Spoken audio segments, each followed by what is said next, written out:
그러면 이제 표준 점수제가 뭔지에 대해서 설명을 좀 해드릴게요. 우리가 원래 표준 점수제는요, 과거에 사법시험에서 1차 과목이 한 7개? 7개까지 뭐 6개? 엄청 많이 는 적이 있거든요. 그래서 내가 선택하지 아니한 과목의 난이도가 굉장히 쉽게 나왔어. 근데 내가 선택한 과목이 굉장히 어려웠어. 그럼 억울하잖아요. 나는 A 과목을 선택했는데 A 과목은 어렵고, B 과목은 선택을 하는데 B 과목이 굉장히 쉬워서 B 과목 선택한 사람들이 점수가 높아. 그럼 이거는 수험생들에게 공정성이 없기 때문에 내가 선택하지 아니한 불이익을 상쇄시켜주기 위해서 우리가 선택 과목별 난이도 조절하는 게 표준 점수의 시작입니다. 자, 그런데 우리 공인노무사 시험은요, 맨 처음에는 선택 과목에 표준 점수제가 도입이 됐는데 어느 순간 슬그머니, 정말 아무도 모르게 슬그머니 공통 과목까지 표점제가 도입됩니다. 그래서 내용을 보시면요, 여기 보시면 글씨가 좀 잘 안 보이시겠지만 2010년 12월 10일 날 이게 이제 연대에서 발표한 그 통계학과 그 용역 내용인데 1차 시험의 경우에는 난이도가 별로 크지 않대요. 그래서 선택 과목만 표점제를 도입해도 충분하다고 합니다. 선택 과목만. 자, 그런데 여기 2차죠. 2차의 경우에는요, 출제위원이 3명 있는데 3명들의 그 어떤 채점 기준이 다를 수가 있대. 이게 말이 돼요? 3명의 어떤 출제 기준이 만일에 다르면 이 사람들이 합의를 해가지고요, 출제 기준을 공통으로 만드는 게 맞는 거죠. 가치관이 조금 틀리니까 배점은 다를 수 있어. 그러면 그 사람들이 협의를 해가지고 우리가 공통 채점 기준표를 만드는 겁니다. 거기에 따라서 기계적으로 채점을 하는 거죠. 자, 그런데 이 당시에는요, 우리가 3명이 채점하기 때문에 우리가 이 3명이 점수가 각각 다를 수가 있다. 주관적 판단이 들어간다. 자, 그래서 채점위원별로 우리가 득점을 하고 있는 원점수가 다를 수가 있고요. 또 과목별로 난이도가 다르기 때문에 과목별로 어떤 그 배점 점수가 다르다. 그래서 이런 것들을 우리가 막기 위해서 전체 과목에 대한 표점제를 도입하겠다. 그게 2010년이고요. 지금 몇 년 지났어요? 15년이 지났어요. 15년. 대한민국에서요, 전문 자격 그 관련된 시험 중에 공통 과목까지 표점제를 돌리는 거는 공인노무사 시험 하나밖에 없습니다.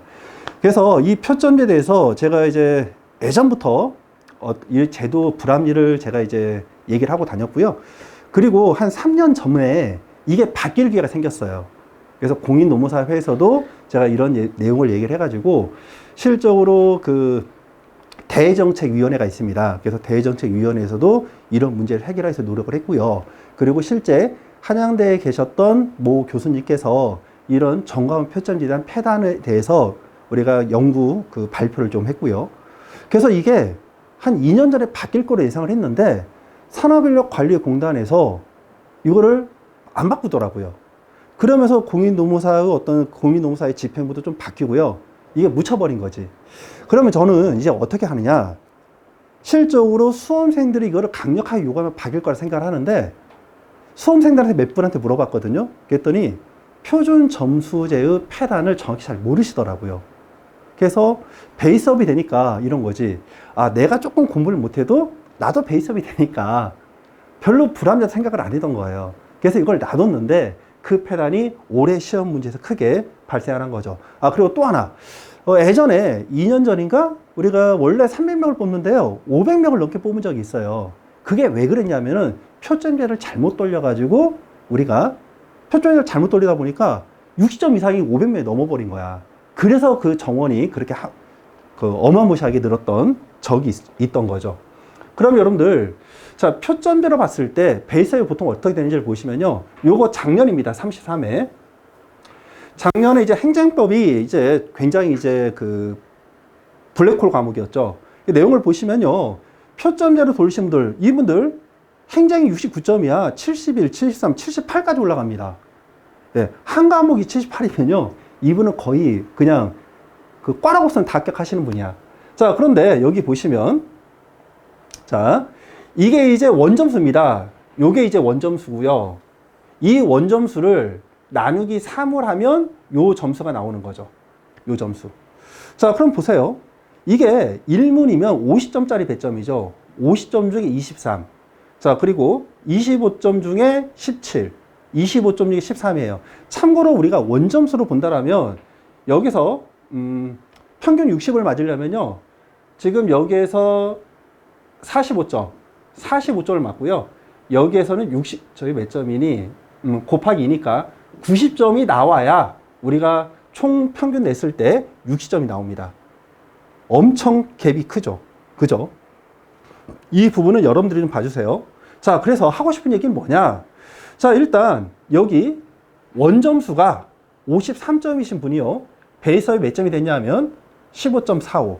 자, 59점을 맞으신 분이, 이분이 이제 제일 우리 노무사 시험과 관련된 평균 60점에 제일 근접한 분이시죠. 자, 이분은요, 우리가 표준 점수로 71점, 12점 오르고요. 자, 그 다음에, 여기 60점이신 분, 이분은 13점. 이분은 행정을 정말 잘하신 분이에요. 68점을 맞았어요, 원점수가. 자, 그런데 오른 건 몇 점이야? 78점. 그래서 여기 이제 베이스업이 이제 10점 정도 베이스업이 됩니다. 하고 싶은 얘기는 뭐냐 하면, 우리가 표점을 돌릴 때요, 내가 고득점을 했다. 이분은요, 원래 행정을 잘했던 분이야. 행정이 좋아서. 그래서 행정이 고득점을 했는데, 표점을 돌릴 때 베이스업이 되는 점수가 적다라는 거죠. 자, 이분은요, 행정이 이제 예를 들어서, 행정이 전략 과목이 아니고, 내 전략 과목은 인사관리야. 근데, 예를 들어서 지금 69점인데, 이분이 점수가 더 나았다고 쳐봐요. 이분이 이제 베이스업 되는 건요, 우리가 올라가는 표점을 돌렸을 때 베이스업 되는 폭이 더 크죠. 그래서 특정 과목에서 점수를 낮게 맞으면 베이스업 되는 폭이 더 크다라는 거야. 이게 과연 공정할 것인가? 저는 절대 공정하다 생각을 하지 않습니다. 우리가 뭔가를 공부할 때는요, 국영수로 친다라면 국어 잘하신 분이 있고 수학 잘하신 분이 있어요. 그러면 그 과목에서 점수를 따고 이게 전략 과목이 돼야 되는데, 표점으로 돌리면 전략 과목이라는 의미가 없습니다. 참고로 이 샘플표는요, 우리가 노무사 카페에서 올라온 글을 제가 캡처한 거고요. 이제 합격 수기를 보시면 표점제 점수만 올라가 있고 원점수가 없습니다. 그래서 이 기회에 제가 합격하실 예비 노무사님에게 부탁을 드릴 거는, 합격 수기를 쓰실 때 표점제뿐만 아니라 원점수, 문항별 점수도 같이 캡처해서 올려주시면요, 차후에 제도 개선할 때 강력한 힘이 될 것 같습니다. 그래서 합격 수기에 표준 점수뿐만 아니라 합격 점수뿐만 아니라 원점수도 반드시 캡처해서 같이 올려주시면 정말 감사하겠습니다. 자, 그러면 이제 요거 내용을 볼게요. 자, 요거는 어떻게 계산하느냐? 이 표점제로 돌렸을 때는요, 노동법은 나누기 3 하면 됩니다. 여기서 나누기 3. 나누기 3이 아니라 나누기 4.5. 얘는 3. 이렇게. 자, 그 다음에 원점수로 볼 때는요, 원점수는 당연히 이거 그냥 다 3으로 나누시면 돼요. 3으로. 그리고 나서 이 노동법은 요걸 합한 다음에, 합한 후 이제 4.5로 나누시면 원점수 점수가 나오는 거죠. 자, 그래서 이제 아까는 이제 행정을 봤고요. 이분 노동법 점수를 봤을 때 이분이 이제 각각 노원에서 이제 55, 46, 71, 41을 맞았고요. 요거를 원점수 우리가 실제 평균 점수 냈을 때 이제 18점, 15점, 23점, 13점. 그래서 47.33 점수입니다. 근데 요걸 표점으로 돌렸더니 어떻게 되느냐? 56점 사이로 됐고요. 그리고 베이스업은 노동법도 9점이나 베이스업이 된 거죠. 자, 그래서 행정 같은 경우에는 보통 베이스업이 조금 될 때가 제가 매년 확인한 건 아니지만 한 5점 정도, 많을 때는 10점 이상 됩니다.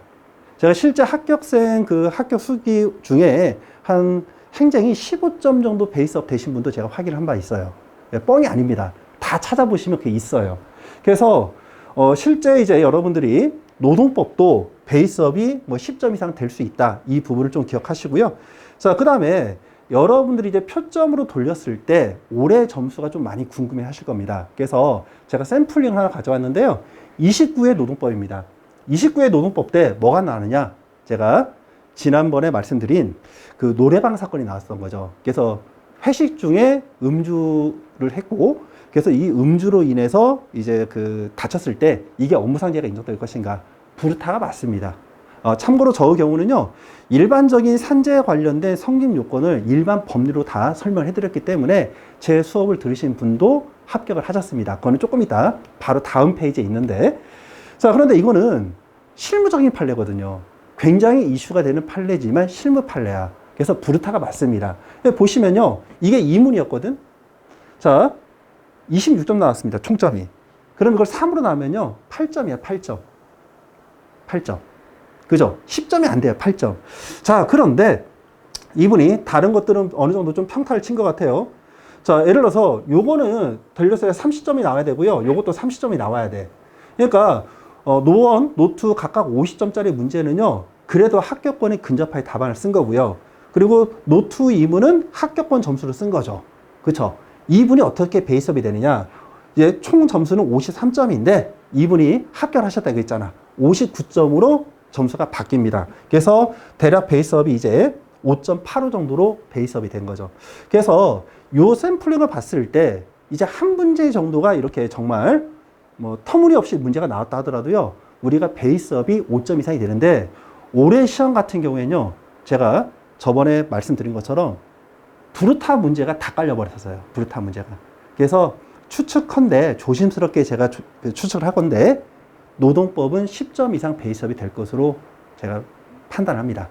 물론 이 영상이 이제 그 출제자들, 채점위원들의 귀에 들어가면 원점수 자체를 베이스업을 시킬 수가 있어요. 왜? 표준 점수가 문제가 있으니까. 그래서 처음부터 원점수 자체를 베이스업을 시키고 거기서 다시 기계를 돌릴 수는 있는데 실적으로 이 문제에 대해서 우리가 제대로 쓸 수 있는 분들은 제가 볼 때는 쉽지 않습니다. 참고로 제가 노동법과 관련돼서는 정말 그 남들과 비교할 수 없는 그 자부심을 가지고 있는데 저도 이걸 실제 시험장에서 그걸 쓴다 한다면요, 예, 제대로 못 쓸 것 같아요. 그러니까 여러분들이 쓰기에는 이게 얼마나 어려웠을 것인가 그 부분을 좀 제가 다시 한번 공감을 하고요. 그리고 이건 저 조금 짤막한 제 자랑입니다. 자, 29회예요. 부르타 문제라고 했잖아요. 저 모의고사를 안 됐습니다. 제가 10년 동안 강의하면서요. 10년 동안이면 지금 총 몇 문제가 나왔을까요? 1년에 6문제니까 60문제죠. 60문제 중에서 제가 매번 노1, 노2 25개 정도를 찍는데 놓친 게 29회 때 요 문제 하나. 그리고 이제 작년에 갱신기득권 문제입니다. 물론 수업 시간에는요. 관련된 법률은 다 수업을 했고요. 그래서 모의고사로 출제를 안 했다 하더라도 합격하실 분들은 합격을 합니다. 내용을 보시면요.